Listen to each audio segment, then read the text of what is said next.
Hello guys, chain സ്വിങ്സിൻ്റെ പുതിയൊരു വീഡിയോയിലേക്ക് എല്ലാവർക്കും സ്വാഗതം. ഇന്ന് ഞങ്ങൾ കൊല്ലം ജില്ലയിലെ വളരെ പ്രശസ്തമായിട്ടുള്ള ഒരു ടൂറിസ്റ്റ് സ്പോട്ട് നിങ്ങളെയും പരിചയപ്പെടുത്തി തരാവേ. കൊല്ലം ജില്ലയിലുള്ള സാമ്പ്രാണിക്കൊടി ഐലൻഡ് കാണാനായിട്ടാണ് ഞങ്ങൾ ഇന്ന് വന്നേക്കുന്നത്. ഏകദേശം 12 മണിയായപ്പോൾ തന്നെ ഞങ്ങൾ അവിടെ എത്തി ഞങ്ങളുടെ വണ്ടി പാർക്ക് ചെയ്തു. പാർക്കിങ്ങിന് വേണ്ടിയിട്ട് 30 രൂപയാണ് നമ്മൾ കൊടുക്കേണ്ടത്. ഉച്ചയ്ക്ക് എത്തിയത് കൊണ്ട് തന്നെ ഭയങ്കര വെയിലായിരുന്നു. അപ്പോൾ കുഞ്ഞുങ്ങളൊക്കെ ഉള്ളതുകൊണ്ട് അവർക്ക് കുറച്ച് കംഫർട്ടിന് വേണ്ടിയിട്ട് ഞങ്ങൾ ആദ്യം തന്നെ ക്യാപ്പ് വാങ്ങാനുള്ള പ്ലാനിൽ തൊട്ടടുത്ത് കുറച്ച് കടകളൊക്കെ ഉണ്ട്. അവിടെ നിന്ന് ഞങ്ങൾ അവർക്ക് ക്യാപ്പൊക്കെ മേടിച്ചു.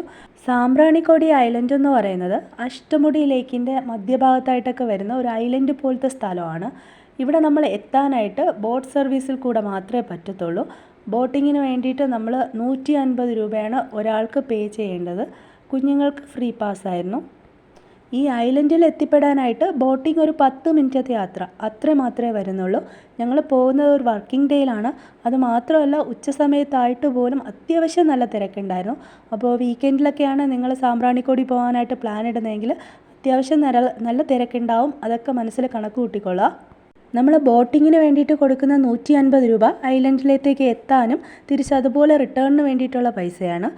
നമ്മൾ പ്ലാറ്റ്ഫോം പോലത്തെ ഒരു സ്ഥലത്താണ് ഇവർ കൊണ്ട് ഡ്രോപ്പ് ചെയ്യുന്നത്. നമ്മുടെ ചപ്പലൊക്കെ നമുക്ക് അവിടെ തന്നെ കീപ്പ് ചെയ്യാനായിട്ട് പറ്റും. ശരിക്കും പറഞ്ഞാൽ എനിക്ക് ഈ ഐലൻഡിൽ എത്തിയപ്പോഴത്തേക്കും ഭയങ്കര അത്ഭുതമാണ് തോന്നിയത്.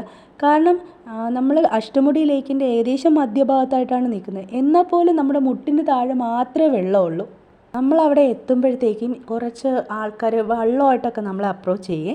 100 രൂപ ഒരാൾക്ക് 100 രൂപ കൊടുത്തു കഴിഞ്ഞാൽ ഈ ഐലൻഡ് ഫുള്ളായിട്ട് നമ്മൾ ചുറ്റി കാണിക്കാമെന്ന് പറയും. ഇത് നമുക്ക് ഓപ്ഷണലാണ്.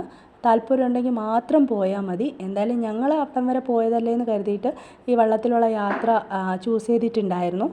വള്ളത്തിലുള്ള യാത്ര ഞങ്ങൾക്ക് നല്ലൊരു എക്സ്പീരിയൻസ് ആയിരുന്നു. ശരിക്കും ആ യാത്ര തുടങ്ങിയപ്പോഴാണ് അങ്ങനെ ഒരു ഓപ്ഷൻ ചൂസ് ചെയ്തത്. വളരെ നന്നായിരുന്നു എന്ന് തോന്നിയത്. ഈ യാത്രയിലാണ് നമുക്ക് അഷ്ടമുടി കായലിൻ്റെ ശരിക്കുള്ള ഭംഗി ആസ്വദിക്കാനായിട്ട് പറ്റുന്നത്. കണ്ടൽക്കാടുകളുടെ ഇടയിലൂടെയുള്ള യാത്ര എന്ന് പറയുന്നത് അതിൻ്റെ ഭംഗി എത്ര കണ്ടാലും എത്ര പറഞ്ഞാലും തീരാത്ത ഒന്നാണ്. ഏകദേശം അരമണിക്കൂറുള്ള നമ്മുടെ വള്ളത്തിലുള്ള യാത്ര കഴിഞ്ഞപ്പോഴത്തേക്കും പുള്ളി ഒരു പ്ലേസിൽ വള്ളം കുറച്ച് ഒതുക്കി തന്നു. നമ്മുടെ മുട്ടിന് ഒരുപാട് താഴെ മാത്രമേ വെള്ളം ഉണ്ടായിരുന്നുള്ളൂ.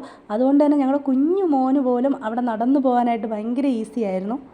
ഫോട്ടോഷൂട്ടിനും വീഡിയോ എടുക്കാനൊക്കെ പറ്റിയൊരു സ്പോട്ട് കൂടെയാണ് അത്. അത്രയും നല്ല വ്യൂ കൂടെയാണ്. കുട്ടികൾക്കൊക്കെ ഭയങ്കരമായിട്ട് ഇഷ്ടപ്പെട്ടു ആ സ്ഥലം. അവരൊക്കെ നന്നായിട്ട് എൻജോയ് ചെയ്തു.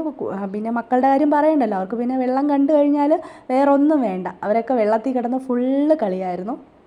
ഏകദേശം 10 മിനിറ്റോളം ഞങ്ങളവിടെ സ്പെൻഡ് ചെയ്തു. അത് കഴിഞ്ഞിട്ട് വീണ്ടും യാത്ര തുടങ്ങി. 1 ഹവറാണ് നമുക്ക് ഈ വള്ളത്തിലുള്ള യാത്ര പറഞ്ഞിട്ടുള്ളത്. വെയിലാണ് ഞങ്ങൾ ഫേസ് ചെയ്ത ഏറ്റവും വലിയ പ്രശ്നം എന്ന് പറയുന്നത്. അതുകൊണ്ട് തന്നെ സാമ്പ്രാണിക്കൊടി ഐലൻഡിൽ യാത്ര പ്ലാൻ ചെയ്യുന്ന ആൾക്കാർ എപ്പോഴും വൈകുന്നേര സമയങ്ങളിലോ അല്ലെങ്കിൽ രാവിലെയോ ഈ യാത്ര പ്ലാൻ ചെയ്യുക. ഉച്ചയാണെങ്കിൽ ഭയങ്കര വെയിലാണ്, ബുദ്ധിമുട്ടാണ്. കുഞ്ഞുങ്ങളൊക്കെ ഉണ്ടെങ്കിൽ അതിലേറെ ബുദ്ധിമുട്ടാണ്. 5 മണി വരെയാണ് ഇവിടുത്തെ ബോട്ട് സർവീസ് ഉള്ളത്. അപ്പോൾ അതനുസരിച്ച് പ്ലാൻ ചെയ്ത് ഇവിടെ എത്തിപ്പെടാനായിട്ട് നോക്കിയാൽ മതി. 1 മണിക്കൂറോളമുള്ള വള്ളത്തിലെ യാത്ര കഴിഞ്ഞിട്ട് നമ്മൾ എവിടെ നിന്നാണോ കയറിയത് അവിടെ തന്നെ തിരിച്ചു വന്നിട്ടുണ്ട്. ഇവിടെ നമുക്ക് എത്ര സമയം വേണമെങ്കിലും സ്പെൻഡ് ചെയ്യാം. വലിയ ആഴമൊന്നുമില്ല, എന്നാലും ചില സ്ഥലങ്ങളിൽ ഇത്തിരി ആഴം കൂടുതലായിട്ട് തോന്നി. അപ്പോൾ കുട്ടികളെയും കൊണ്ട് പോകുന്നവർ എപ്പോഴും വെള്ളത്തിൻ്റെ ആഴം നോക്കിക്കൊള്ളണം. ഇവിടെ വെച്ച് തന്നെ നമുക്ക് ചെറിയ കച്ചവടക്കാരെയൊക്കെ കാണാനായിട്ട് പറ്റും. ഈ ഉപ്പിലിട്ടത്, സ്നാക്സ് ഐറ്റംസ്, വെള്ളം, അങ്ങനത്തെ സാധനങ്ങളൊക്കെ സെയിൽ ചെയ്യുന്ന ആൾക്കാർ. അവർ ഈ വെള്ളത്തിൽ വെച്ച് തന്നെയാണ് ഈ സാധനങ്ങളൊക്കെ സെയിൽ ചെയ്യുന്നത്. 1/2 മണിക്കൂർ 3/4 മണിക്കൂറൊക്കെ മാത്രമേ നമുക്ക് മാക്സിമം അവിടെ സ്പെൻഡ് ചെയ്യാനായിട്ട് പറ്റുള്ളൂ.